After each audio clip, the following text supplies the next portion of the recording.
오늘 큰 비 앞에서도 누리는 자유함이라는 제목의 말씀을 나누겠습니다.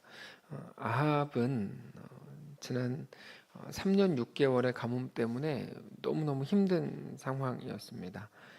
겉으로 보여지는 아합의 아픔은 이제 가뭄입니다. 사실 진짜 문제는 가뭄이 아닙니다. 하나님은 가뭄이 문제라고 판단하시지 않았습니다. 그러니까 세상은 보이는 것을 전부라고 생각하지만 그게 정말 전부인 줄 알지만 그것 때문에 울고 그것 때문에 웃고 그렇게 하지만 대부분 보이는 것보다 훨씬 더 중요한 본질이 있습니다. 만약에 보이는 게 정말 전부였다면 초대교회 성도들이 숨어가면서까지 신앙을 지킬 이유는 전혀 없었을 겁니다. 성경에서도 신자는 보이는 것으로 행하지 않고 믿음으로 행한다 이렇게 고린도후서에서 말씀하시죠. 하나님께서 3년 6개월의 가뭄 그 이전과 그 이후의 모든 것들을 통틀어 말씀하시는 그 문제는 하나님의 백성됨이 무너졌다는 것이었습니다. 그래서 엘리야가 제일 먼저 무너진 제단을 수축합니다. 그 바알의 선지자들은 자기 몸을 해하면서까지 불을 내리는 것을 가장 중요한 문제로 봤던 반면에 엘리야는 무너진 제단을 제일 먼저 수축을 하고 그 시대 사람들의 생명과 같았던 물을 거기에 이제 부었습니다. 3년 6개월의 가뭄을 버틸 사람은 아무도 없습니다. 분명히 우리가 몰라서 그렇지 그 시대 사람들은 물 때문에 막 서로 죽이고 막 난리가 났을 겁니다. 분명히. 그러나 엘리야는 생명과 같은 그 물을 모두 부음으로 무엇이 성도이고 또 창조주 하나님이신 하나님과 어떤 관계여야 하는지를 잘 보여주는 거죠. 3년 6개월의 가뭄은 사실 그런 의미였습니다. 회복을 위한 촉구입니다. 물론 심판이라는 차원에서 하나님이 가뭄을 주신 것도 당연히 그렇게 말할 수 있겠지만 아무리 심판의 결과라고 하더라도 우리 앞에 있는 모든 사건은 하나님께서 우리를 향해 무언가를 말씀하시고 하나님 앞으로 우리를 초청하시는 통로라는 것을 우리가 알아야 합니다. 그렇게 볼 때 3년 6개월의 가뭄은 정확히 그냥 규정을 하고 정리를 하면 그들을 향한 하나님이 이루어내시는 구원의 방편인 겁니다. 이게 너무 다른 해석이죠. 심판이요 재앙인 줄만 알았던 그 일이 사실은 하나님이 구원을 이루시는 구원의 방편이었던 겁니다.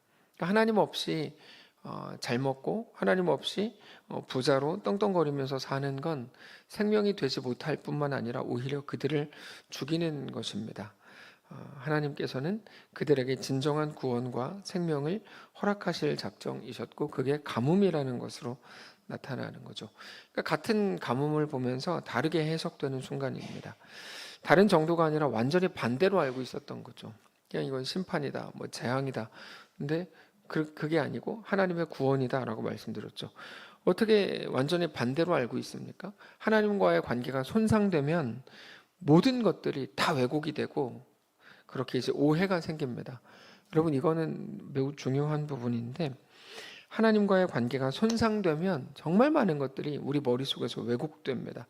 심지어 구원을 심판이라고 생각했을 정도로 하나님에 대해서 오해하는 거죠. 구원하시는 하나님을 그저 심판하시고 정죄하시고 벌 주시는 하나님으로 왜곡하는 지금 시대의 많은 사람들이 생겨나는 이유도 바로 거기에 있습니다. 자, 하나님과의 소통이 끊어지면 우리 앞에 있는 모든 것들에 대한 해석이 잘못되지만 사실 그보다도 우리와의 소통이 끊어지는 것에 대해서 가장 견디지 못하시는 분이 하나님이십니다. 이것도 그렇게 어렵지 않은데 자녀들과 부모가 관계가 조금만 틀어져도 자녀는 조금 불편할 뿐입니다. 용돈을 제때 못 받는다거나 도움을 엄마나 아빠의 도움을 받지 못하는 정도라고 자녀들은 여기겠지만 부모는 견디지 못합니다. 너무너무 힘들어하고 아주 불안해하죠. 하루 종일 신경 쓰이고 힘들 겁니다. 하나님이 그렇습니다. 하나님은 우리와의 관계가 손상되는 것을 견디지 못하십니다. 그래서 반드시 다시 회복하시려고 합니다. 그 회복을 구원이라고 말하는데, 그거를 위해서 우리에게 가뭄으로 상징되는 고통을 던져주시면서 하나님 앞으로 나오라고 초청을 하시는 겁니다. 물론 그게 우리 입장에서는 고난이요 문제로 보이겠지만, 근데 그 문제라는 고통을 하나님 앞에 가지고 나올 때 우리는 수박 겉핥기식으로 그냥 문제의 해결만 얻는 것이 전부가 되어서는 안 됩니다. 그러니까 우리가 신앙생활 할 때 어떤 문제들을 다 가지고 있고, 그 문제를 하나님 해결해 주십시오, 이렇게 이제 가는 게 전부라면 그거는 너무 뭐라 그럴까요? 하여튼 어리석은 모습일 겁니다. 모든 문제는 문제 자체가 진짜 핵심이 아닐 때가 대부분이기 때문에 우리는 모든 문제 앞에서 문제의 진짜 원인과 문제의 본질을 발견할 수 있어야 합니다. 그러니까 우리가 문제를 들고 하나님께 깊게 기도할 때 하나님께서 우리에게 보여주시는 것들이 있습니다. 하나님께 깊이 나아갈 때 하나님이 보여주시는 게 있습니다. 우리는 분명히 그 경제적인 문제라든지 건강의 문제 때문에 나갔는데 하나님께 깊이 기도하는 중에 생각나게 하시는 것들이 있는데, 그게 내가 생각했던 문제랑 완전히 동떨어져 있는 것들인 거죠. 예를 들면 너 그 사람하고 왜 아직도 그런 관계야? 예를 들면 그런 식인 겁니다. 우리가 생각해 볼 때 아니 지금 나한테 있는 문제는 그게 아닌데, 이렇게 너무나도 어쩌면 이거는 나중에 해결해도 될 것 같은 문제들이 떠오를 때가 있는 거죠. 이거에 대해서 마태복음 5장에서 이렇게 말씀하십니다. 그러므로 예물을 제단에 드리려다가 거기서 너의 형제에게 원망 들을 만한 일이 생각나거든 예물을 제단 앞에 두고 먼저 가서 형제와 화목하고 그 후에 와서 예물을 드리라. 이 말씀은 아무 문제 없이 사람들하고 다 화목하게 잘 지낸 이후에야 하나님 예배를 받으신다, 그런 말이 아닙니다. 저는 그런 말이 아닙니다. 우리가 인지하지 못했던 내용에 대해서, 어떤 일의 본질에 대해서 우리가 잘 모르고 있었는데, 우리를 전혀 다른 걸로 생각하고 있었거든요. 근데 하나님을 예배할 때 하나님이 우리에게 생각나게 하시는 거예요. 예배는 하나님과의 관계를 회복하는 거죠. 근데 그때 하나님과의 관계가 회복될 때 상당히 많은 것들이 우리 속에서 선명해집니다.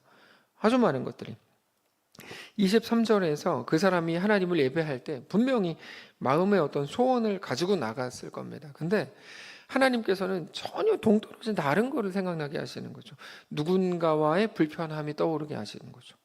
그때 우리는 여러 가지 이유로 자주 그 마음을 무시합니다. 정말 많은 분들과 대화해 보면 진짜 많이 하나님을 무시하는 일들을 많이 만납니다. 왜 아직도 그분과 그런 관계로 지내고 있어요? 그러면 하여튼 갖가지 이유들을 대면서 결국 하나님이 주시는 마음들을 엄청 무시해요. 그리고는 하나님이 자기를 좀 돌아보시기를 원한다, 사람들을 자기 마음에 공감해 주기를 원한다, 이런 식으로 얘기해요. 그러니까 이게 앞뒤가 하나도 안 맞는 논리들을 가지고 뭐라 그럴까요? 하여튼 공감 혹은 여러 가지 이유들로 엄청 계속 엄청 오래 끌고 오는데, 그러지 말라는 거죠. 하나님께서 우리에게 무언가를 생각나게 하신다는 게 무슨 의미라고 생각하세요? 그게 중요한 문제다, 그럴 수도 있겠죠. 근데 그런 정도의 문제가 아니고, 하나님 우리에게 무언가를 생각나게 하신다는 건 하나님이 내 주인이라는 말입니다. 하나님은 내 삶의 주인이다, 이거를 하나님은 계속 가르쳐 주시는 건데 우리는 계속 거부하는 거죠. 계속 거부해요. 하나님이 우리 주인이신데 어떤 문제에 가려지면 그거를 잊어버리는 겁니다. 그래서 하나님이 우리에게 야, 너 형제와 다툰 게 잘못이야 라고 말씀하신다는 건 형제와 다툰 것 때문에 이 문제가 생긴 거야, 이런 의미라기보다 나는 그거를 말해줄 수 있고 너에게 그것을 지시할 수 있는 너의 하나님이다, 이런 말입니다. 나는 너를 지은 너의 창조주다, 나는 너의 왕이요 너의 주인이다, 이 말씀을 하시는 겁니다. 우리의 모든 문제는 근데 다 거기서 시작합니다. 하나님과의 관계의 손상이죠. 결국에는 하나님께서 우리에게 주신 언약이 뭡니까? 나는 너의 하나님이 되고 너희 내 백성이 되리라. 그게 깨진 거예요. 그러니까 이게 여기서 또 잘못 가면 형제랑 화목을 하고 나야 하나님 예배를 받으시는구나, 이렇게 가시면 안 됩니다. 이것도 모자란 생각인 거죠. 그 하나하나가 어떤 해답이 되는 게 아니고 하나님이 내 왕이다, 하나님이 내 삶의 주인이다가 우리 삶에 완전히 뿌리 박혀 있어야 한다는 거죠. 모든 문제가 거기서 시작되는데 하나님은 나의 하나님이시고 나는 하나님의 백성인 그 자리로 이끌어간다는 것을 우리가 기억해야 합니다. 이거를 회복하게 될 때 모든 문제가 겉으로 보여주는 고통의 증상과 전혀 다른 것일 수도 있다는 것을 우리가 알게 되는 거죠. 우리의 주인이신 하나님께서 계속해서 우리에게 말씀하시고 가르쳐 주시는 거야. 어떤 한 가지 A라는 내용을 가르쳐 주시겠죠. 근데 A라는 내용이 중요한 게 아니라 뭐가 중요합니까? 하나님이 누구신가에 대한 게 중요하다고 말씀드리는 거죠. 지난 본문에서 우리가 무엇이 중요하다고 말씀드렸죠? 모든 문제 앞에서 내가 누군지를 알아야 된다. 내가 누군지 알고 접근해야 된다고 말씀을 드렸어요. 그래서 구보 이야기 말씀드리는 거죠. 절대적으로 누가 몇 킬로의 거리를 더 뛰냐의 문제가 아니고 내가 누구냐의 문제다. 그것 안에서 우리가 우리 앞에 있는 모든 일들이 정리가 된다. 근데 오늘 본문은 그것과 연결되는데 조금 더 큰 거죠. 모든 문제 앞에서 하나님이 누구신지를 우리는 기억해야 한다는 겁니다. 우리는 사안을 보지만 우리가 정말 인정하고 인식해야 하는 건 우리 하나님이시죠. 내 주인이신 하나님께서 우리에게 계속해서 말씀하시고 가르치신다. 왜 말씀하십니까? 하나님 정답을 알고 있으니까? 아닙니다. 하나님이 왕이시니까 말씀하시는 거야. 우리가 그래서 하나님 앞에 엎드려야 되는 거죠. 내가 하나님이 가지신 나에게 말씀하시는 것보다 더 좋은 방법이 우리에게 분명히 있을 겁니다. 우리는 매일 그러니까. 우리한테는 하여튼 더 좋은 정답이 언제나 있거든요. 그럼에도 불구하고 그것을 꺾어 하나님 앞에 엎드리는 거죠. 그걸 우린 순종이라고 불러요. 그래서 우리가 주 앞에 정직히 나아가게 될 때 나를 죽이고 망하게 하는 줄로만 알았던 문제와 고통이 나를 죽이고 망하게 하는 게 아니고 오히려 그게 나를 깨어나게 하고 살아있게 하고 꿈틀거리게 한다는 걸 알게 되는 거죠. 찬송가의 고백 중에 주 안에 있는 나에게 딴 근심이 있으랴 십자가 밑에 나아가 내 짐을 풀었네. 여러분 이게 다 그런 고백들입니다. 내 기도하는 그 시간 그때가 가장 즐겁다. 이 세상 근심 걱정에 얽매인 나를 부르사 내 진정 소원 주 앞에 낱낱이 바로 아래요. 큰 불행당에 슬플 때 나 위로받게 하시네. 그러니까 기독교의 하나님을 미신처럼 섬기는 사람들이 너무 많잖아요. 내가 원하는 것을 얻어내기 위해 하나님께 나아가는 것이 미신처럼 섬기는 건데 하나님은 그런 존재가 아니라 내 왕이요, 내 아버지요, 내 주인이신 거죠. 이런 찬양의 고백들은 주 앞에 온전히 세워진 소중한 고백들이라는 걸 우리가 알게 되는 겁니다. 아이가 아무것도 몰라서 가위로 손을 자르려고 할 때 멀리서 오면서 달려오면서 하지마라고 소리 지르는 건 아이를 혼내는 게 아니라 아이를 살리기 위한 몸부림이죠. 그런 부모처럼 하나님은 우리를 위한 하지마, 이게 이제 가뭄인 겁니다. 자, 아합의 이스라엘 나라는 지난 긴 세월 동안 하나님을 멀리 떠났고 지난 3년 6개월 동안 하나님께서 가뭄을 선포하셨습니다. 그리고 드디어 그 역사를 끊고 오늘 본문을 보면 그동안 괴롭혀왔던 가뭄이 해결될 만한 큰 비를 주시죠. 45절을 보시면 조금 후에 구름과 바람이 일어나서 하늘이 캄캄해지며 큰 비가 내렸다 이렇게 되어 있는데 드디어 이스라엘의 문제가 해결됩니다. 지난 3년 6개월 동안 정말 많은 사람들이 가뭄 때문에 고통 가운데 있고 시르에 빠져서 실망하고 좌절했습니다. 근데 그 문제가 드디어 이제 해결이 되는 거죠. 행복했겠죠. 너무 감사했을 겁니다.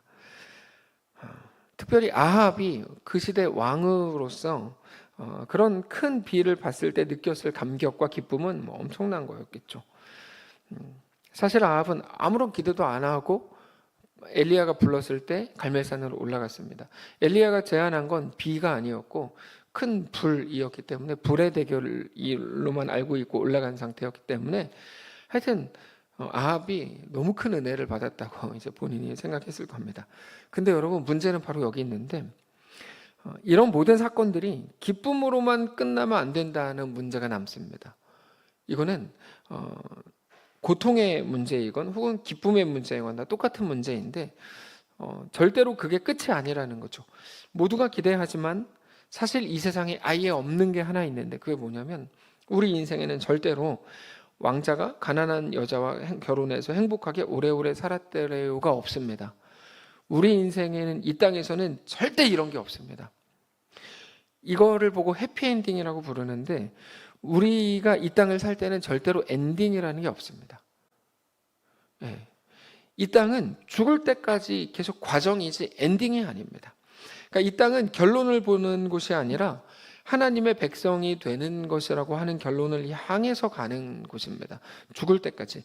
이제 큰 비가 내렸으니까 다 끝났는가? 그렇지 않다는 말이죠. 오늘 본문의 큰 비가 지난 3년 6개월의 가뭄을 한 번에 해소하기에 아마 조금도 부족하지 않은 큰 비가 맞을 겁니다. 그럼에도 오늘의 이 은혜로 앞으로 일어날 일들에까지 계속 영향을 주는가? 이게 이제 중요한 거죠.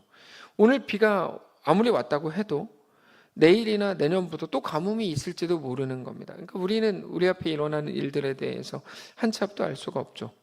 무슨 일이 일어날지, 오늘 뭐 집에 가다가 다리가 부러질 수도 있고 뭐 코가 깨질 수도 있고 어떤 일이 일어날지 모릅니다. 그래서 오늘 가뭄을 해소할 만한 큰 비 때문에 기뻐해야 되는가? 뭐 당연히 기뻐해야 되죠.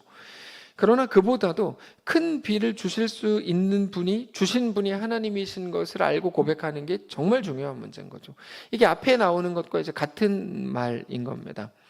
내가 A라는 문제를 해결하기 위해서 하나님께 기도할 때 하나님이 나에게 어떤 솔루션을 주세요. 이렇게 해. 그런 생각이 나요. 그럼 진짜 이렇게 해야 되는구나 라고 우리가 생각하고 그대로 하면 일이 해결될 수 있잖아요. 근데 그 문제가 아니고 하나님이 우리에게 명령하시는 분이다라는 것을 알아야 된다고 말씀드렸는데, 비도 마찬가지입니다. 큰 비가 내 문제를 해결하는 게 너무 감사한 일이죠. 근데 그 문제가 아니고 큰 문제를 주실 수 있는 분이 하나님이신 것을 발견하는 게 중요한 문제라는 거예요. 큰 비가 소중하다면 큰 비를 통해서 하나님의 일하심을 볼 수 있는 것. 그래서 우리가 진짜 구해야 되는 큰 비는 사실 하나님이시죠. 결국 우리가 구해야 되는 것은 큰 비 자체가 아니라 큰 비보다 더 크신 하나님입니다. 큰 비를 통해서 큰 비보다 더 크신 하나님을 만나야 되는 거죠. 우리가 큰 비만을 바라보면서 그저 좋고 즐거워한다면, 그게 정말 전부라면 앞으로 큰 비가 멈추고 또다시 가뭄이 시작될 때, 이게 자꾸 큰 비, 뭐 이렇게 가뭄하니까 하나도 현실성이 없으시니까 또다시 카드 빚에 시달리고 또다시 건강이 나빠지고 자녀가 뭐 좋은 학교에 갔지만 거기서 잘 따라가지 못하고 또다시 사업의 어려움을 겪을 때 우리는 분명히 이전과 똑같이 좌절하고 절망하고 평화를 다 잊어버리게 될 겁니다. 그렇다면 하나님의 원하심, 우리가 자라나서 하나님을 닮은 하나님의 백성이 되기를 원하시는 하나님의 원하심은 하나도 완성되지 않은 거죠. 하나님은 그런 식으로 일하시지 않습니다. 단지 겁을 주려고 가뭄 준 게 아닙니다. 우리를 다시 얻으려고, 우리를 자라나게 하기 위해서 가뭄을 주신 거고, 그거는 비도 완전히 똑같습니다. 가뭄이나 비나 똑같습니다. 그래서 여러분, 사실상 큰 비, 아무리 큰 비라고 해도 큰 비 자체에는 아무런 힘이 없는 겁니다. 그냥 순간을 넘기는 것에 불과한데, 순간을 넘기는 것은 복이 아닙니다. 순간의 기쁨에 만족하고 그거를 감사의 조건이라고 말한다면 그건 너무 어리석은 사람의 말일 뿐입니다. 그건 잠시 잠깐 우리를 만족하게 할 뿐, 그때가 지나면 우리는 또 그 비를 구하고 다녀야 될지도 모르기 때문입니다. 그래서 우리는 집 나간 돌아온 탕자, 둘째 아이 이야기를 잘 알고 있는데, 이 아이가 아버지 유산을 땡겨봐서 다 탕진하고 돌아왔을 때 아버지가 이 아이를 내치지 않고 받아주죠. 자, 뭐라 그랬습니까? 해피엔딩이 없다 그랬죠? 이건 해피엔딩이 아니에요. 이거 해피엔딩 절대 아닙니다. 뭐 받아줬는데 왜 해피엔딩이 아니냐? 해피엔딩이 아니고, 이 아이가 집에 돌아와서 아버지가 안아주고 잔치를 열어주고 다 했는데, 그날 밤에 얘가 잘 이렇게 이제 다 먹을 거 먹고 나서 아버지 금고를 뒤져가지고 또 멀리 나가면 그건 아무것도 아닌 게 되거든요. 그런 식으로 할 수 없죠. 이건 엔딩이 아닙니다. 그럼 뭡니까? 얘가 이때부터 아들 교육을 받아야죠. 그러니까 집 나가기 전에 도망쳤던, 그때 했어야 되는 그 아들 교육, 아들 훈련을 받는 겁니다. 그 죽을 것 같은 아들 교육이 몇 년 늦어진 겁니다. 얘가 다시 돌아왔을 때 다시 받아준 건 해피엔딩이 아니고 그때부터 그냥 다시 시작인 겁니다. 진짜 아들됨의 시작. 우리는 큰 비 때문이 아니라 그것을 주시는 하나님이 나의 하나님이라는 사실 앞에 우리는 엎드릴 수 있어야 하는 거죠. 오직 거기에 소망이 있습니다. 결국에 우리는 가뭄 때문에 죽는 게 아닙니다. 하나님이 내 왕이요, 내 아버지요, 나의 하나님이라는 사실을 가뭄을 만나서 우리가 엎드리게 된다면 우리는 또 완전히 새롭게 되는 거죠. 그래서 우리가 만난 것이 어떤 환경이나 어떤 정황이나 어떤 나만의 특수한 상황이나 어떤 시대인가 하는 게 아니고 거기 그 자리를 믿음으로 살아가는 것이 중요할 뿐이라고 성경이 그래서 말씀하시는 겁니다. 오직 의인은 믿음으로 말미암아 살리라라고 말씀하시죠. 자, 실제로 아합과 엘리야 둘 다 큰 비를 기다렸습니다. 근데 아합은 자기 말과 노새와 짐승들을 먹여 살리기 위해서 큰 비를 기다렸다면 엘리야는 하나님의 살아계심과 하나님의 하나님 되심을 드러내기 위해서 큰 비를 기다렸죠. 그 결과 아합은 또 다른 종류의 가뭄, 고통을 겪을 때마다 여전히 분주하고 괴롭고 고통스럽고 좌절하고 잔머리 쓰고 그러면서 여전히 물과 풀을 그리고 자기가 좋아할 만한 것들을 찾아 돌아다니는 삶을 살았지만 엘리야는 하나님을 만나고 경험하고 누리고 동행하기 위해서 큰 비를 기다렸고 그 결과 어떤 것에도 무너지지 않는 견고한 인생을 살죠. 물론 엘리야도 계속 무너지는데 그럼에도 불구하고 엘리야는 아합과 전혀 달랐던 거죠. 결국 이 모든 일들을 통해서 하나님은 아합이 아니라 엘리야를 얻으셨다는 걸 우리가 알게 돼요. 아합은 여러분 결국 멸망하거든요. 결국 멸망해서 죽습니다. 아합은. 하나님이 얻으신 건 우리 이제까지 엘리야가 아합을 변화시키려고 애쓴 거라고 생각해 왔어요. 근데 본문 잘 보시면 아니에요. 하나님이 엘리야를 얻으신 과정들이에요. 놀랍죠. 그래서 우리는 놀라게 돼요. 그래서 우리가 자주 오해하고 오버합니다. 내가 엘리야인데 내 옆에 있는 아합을 변화시키려고 그러거든요. 이 모든 과정이 하나님이 우리를 얻으시는 과정인 거예요. 엘리야는 그거를 모르고 아프고 무섭고 절망할 때마다 하나님을 원망하지만 사실 이 모든 일들은 엘리야를 얻으시려는 하나님의 이끄심이었죠. 지금 큰 비가 내리고 난리가 났는데요. 이게 그러면 끝인가? 그렇지 않습니다. 다음 장에 보면 엘리야가 또 이상한 짓을 합니다. 그래서 차라리 죽여주십시오. 그러고 또 이상한 짓을 또 19장에 가면 또 나옵니다. 그러니까 이 모든 과정이 하나님이 엘리야를 얻으시려는 과정이다. 그리고 그게 오늘 우리를 향한 하나님의 마음이다. 그 사실을 오늘 본문을 통해서 우리가 잘 알게 되는데 엘리야가 오늘 본문에서 뭐를 하고 있죠? 42절을 보시면 이렇게 되어 있어요.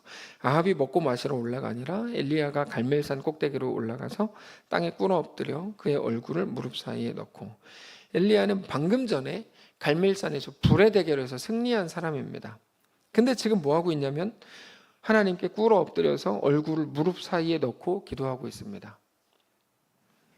이 모습은 성경에서 표현하는 가장 간절한 기도의 모습인데 지금 하나님께 은혜를 구하고 있는 거죠. 엘리야는 이미 불을 내리는 대결에서의 승리를 맛본 게 아니라 그 승리를 통해서 하나님을 만난 거죠.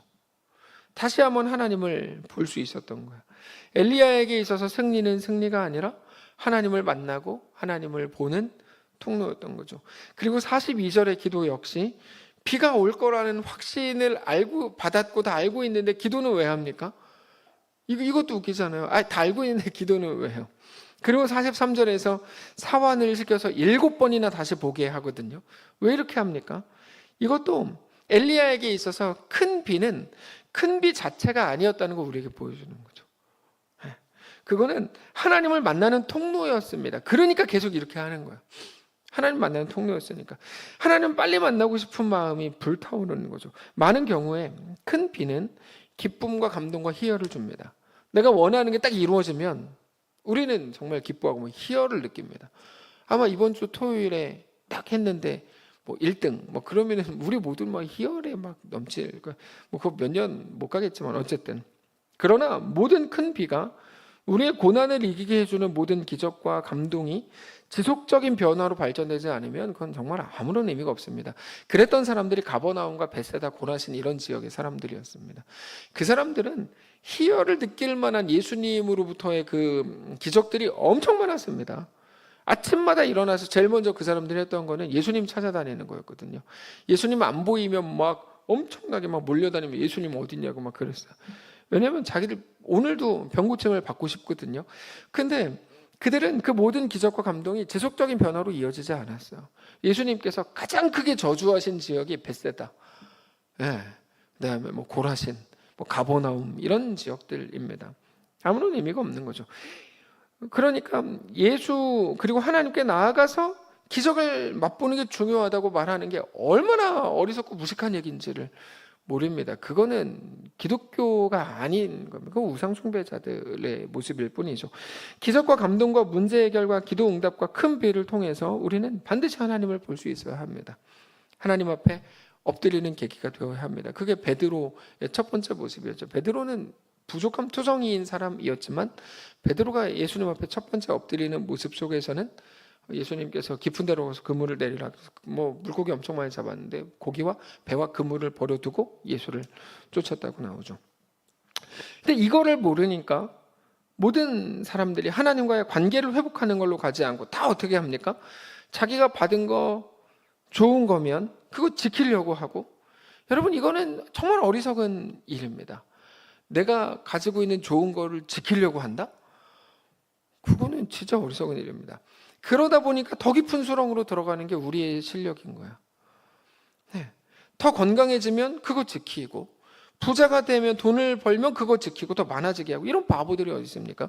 근데 너무 많아요. 어디 있긴 어디 있어요. 너무 많은데 가난하기도 하고 부자이기도 하다면, 건강하기도 하고 아플 때도 있다는 것을 우리가 안다면 이 모든 것이 기회라는 것도 알아야죠. 네. 그게 지혜입니다. 아합의 삶이 그렇습니다. 아합은 큰 은혜로 큰 비를 오늘 본문에서 경험하지만 결국 가장 비참한 방식으로 삶을 마칩니다. 결국 아합의 삶의 가장 큰 비극은 큰 비를 맛보지 못했다거나 혹은 긴 가뭄 때문이 아닙니다. 그거랑 아무 상관없습니다. 똑같은 시대를 살았던 엘리야는 아합과는 달랐거든요. 큰 비를 통해서도 하나님을 만나지 못한 게 가장 큰 비참함이죠. 그러므로 우리가 당장의 만족이 아니라 영원하신 하나님을 만나게 된 것으로 인해 우리는 기뻐할 수 있는 실력을 갖게 된다면 그건 우리가 참 지혜자라는 말이겠죠. 하나님은 큰 비보다 훨씬 더 큰 분이고 영원한 분입니다.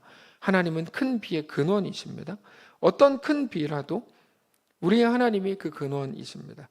그 하나님을 만남으로 앞으로 있을지 모르는 온갖 종류의 가뭄에서 이제는 자유하게 되시기를 원합니다.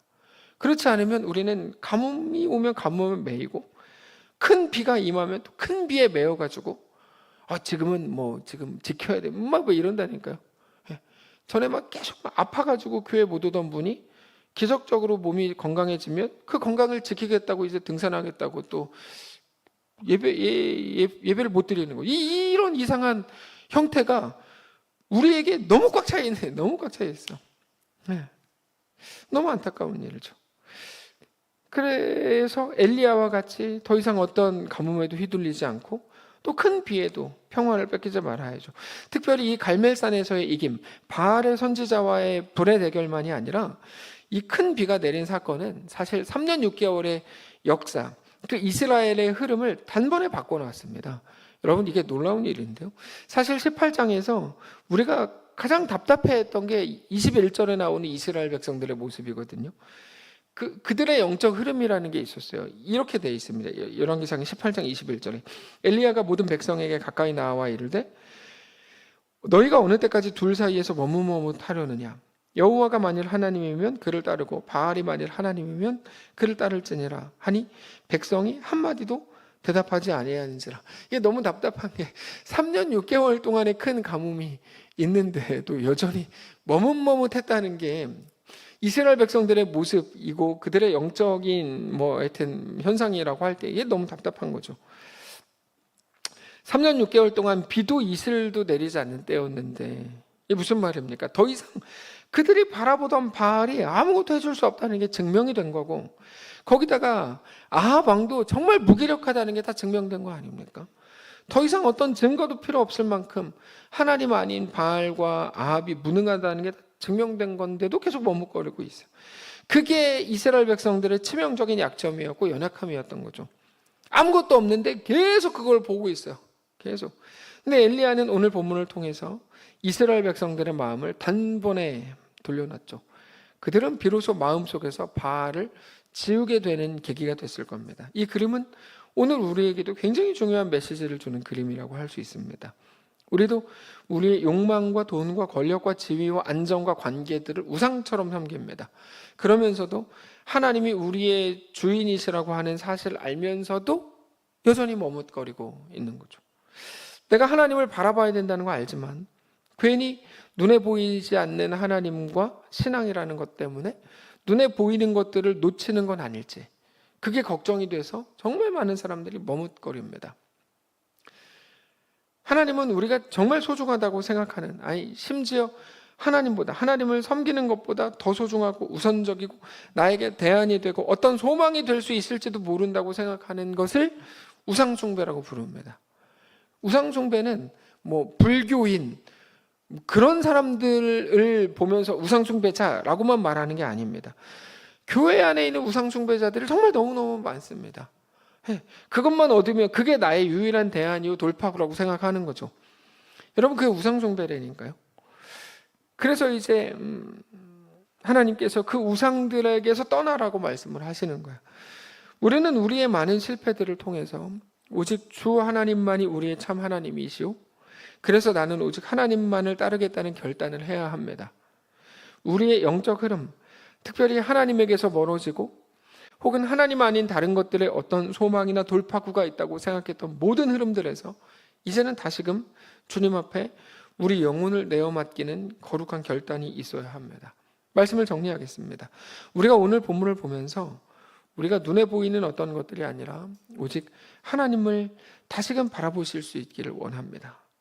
우리 삶에 큰 비가 중요하다면 그 이유는 큰 비의 주인이 하나님이시기 때문입니다. 가뭄도 우리를 무너뜨릴 수 없다면 그 이유 역시 가뭄의 주인 역시 하나님이시기 때문입니다. 가뭄인지 큰 비인지가 중요하지 않습니다. 아니, 비가 너무 많이 내면 홍수가 돼가지고 그것 때문에 또 막 죽겠다고 할 거 아니에요? 그게 오늘 말씀의 제목인 큰 비 앞에서도 여전히 누리는 자유함입니다. 가뭄에 매이지 않듯 큰 비에도 매이지 않아야 합니다. 다만 우리는 모든 것들을 통해서 하나님이 내 주인이신 것, 내가 하나님의 백성인 것을 고백해야 합니다. 그게 가장 중요한 문제입니다.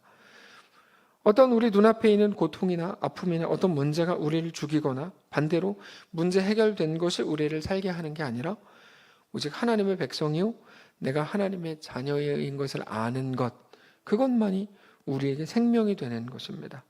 그렇게 우리의 삶을 가장 온전히 하나님께 드리는 것을 성도라고 부르는 겁니다. 사랑하는 성도 여러분, 하나님은 큰 비보다 더 큰 비의 주인이십니다.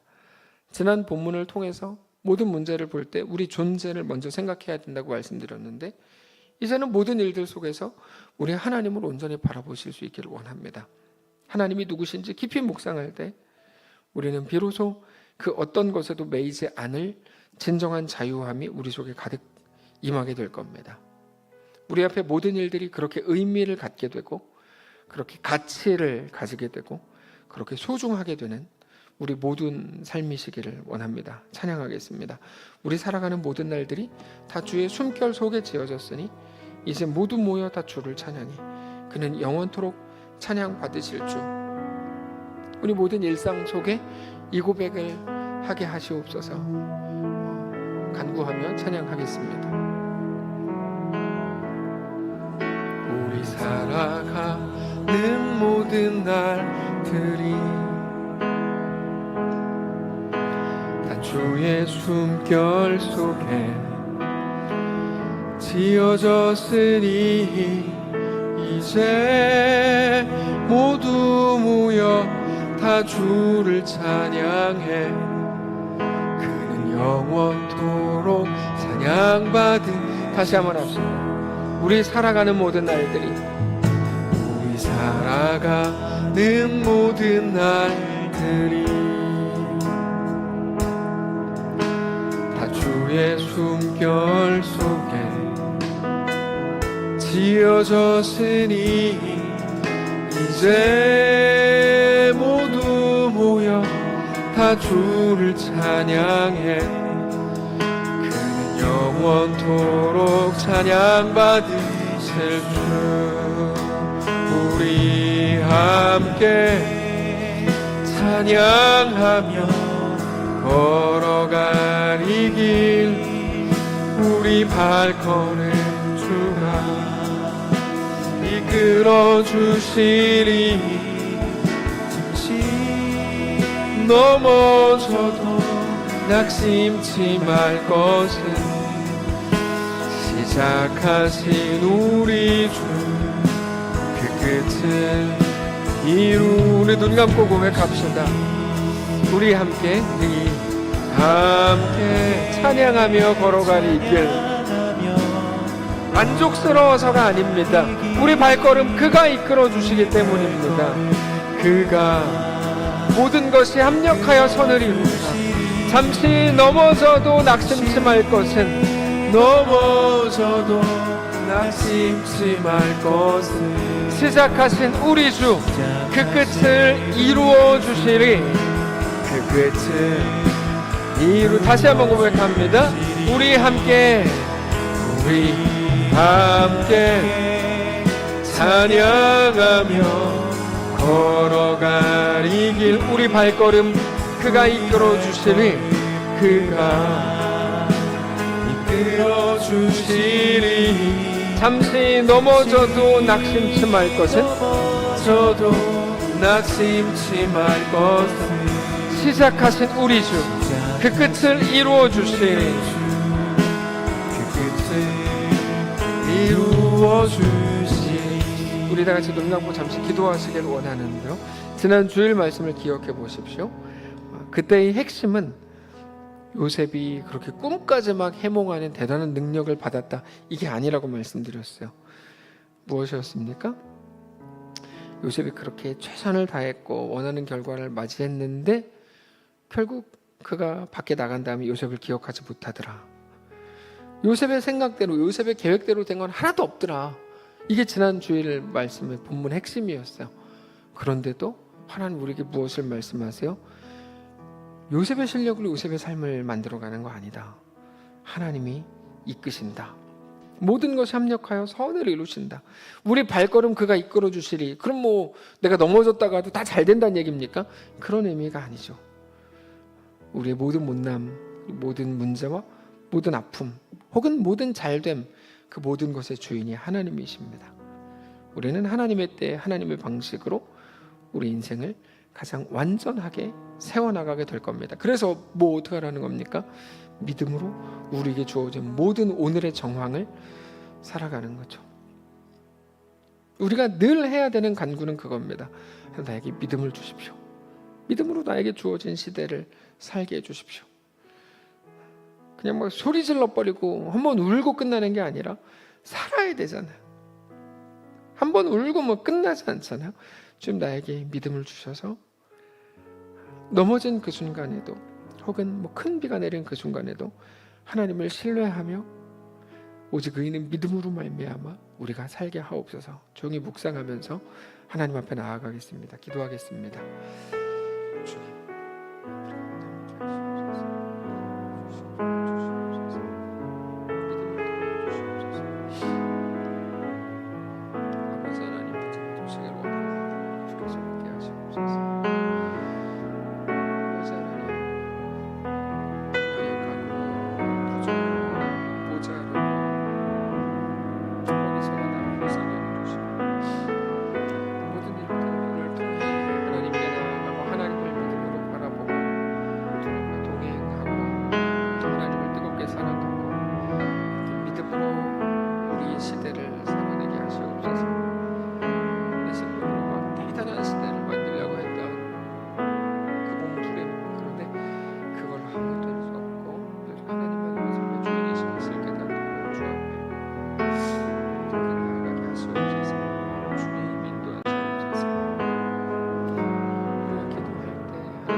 살아계신 하나님, 각자의 시대와 각자의 정황을 만난 사랑하는 성도들에게 임하셔서 그들에게 믿음을 더하여 주시고 그 믿음으로 그들의 시대를, 그들의 삶을, 그들의 세상을 넉넉히 살아내게 하시옵소서.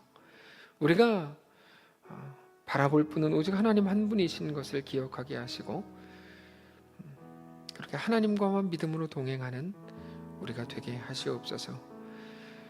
큰 아픔 속에 있는 성도들, 그 일을 통해서 하나님을 더 바라보게 하시고, 내 삶의 주인이 하나님뿐이구나 정직히 고백하게 하시고, 건강한 사람에게서는 찾아볼 수 없는 존귀함과 깊은 풍성함을 회복하는 사랑하는 모든 성도들이 되게 하시옵소서.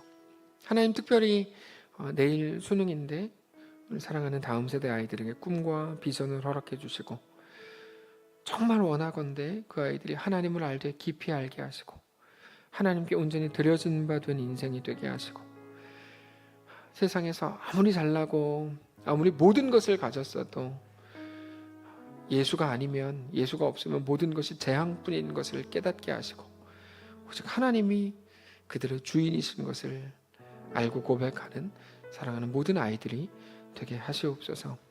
하나님, 우리 각자의 삶에서 만난 모든 가뭄 혹은 모든 큰 비, 그것의 주인이신 하나님 앞에 오늘 엎드리게 하시고, 그래서 그 모든 것들 앞에서 오히려 자유하고 의연하게 하나님 앞에서만 살아가기로 결정하는 사랑하는 모든 성도들이 되게 하시옵소서. 우리 주인 되신 살아계신 우리 주 예수님의 이름으로 기도합니다. 아멘. 하늘에 계신 우리 아버지여, 이름이 거룩히 여김을 받으시오며 나라가 임하시오며 뜻이 하늘에서 이룬 것 같이 땅에서도 이루어지이다. 오늘 우리에게 일용할 양식을 주시옵고, 우리가 우리에게 죄진 자를 사하여 준 것 같이 우리 죄를 사하여 주시고, 우리를 시험에 들게 하지 마시고 다만 악에서 구하시옵소서. 대개 나라와 권세와 영광이 아버지께 영원히 있사옵나이다. 아멘.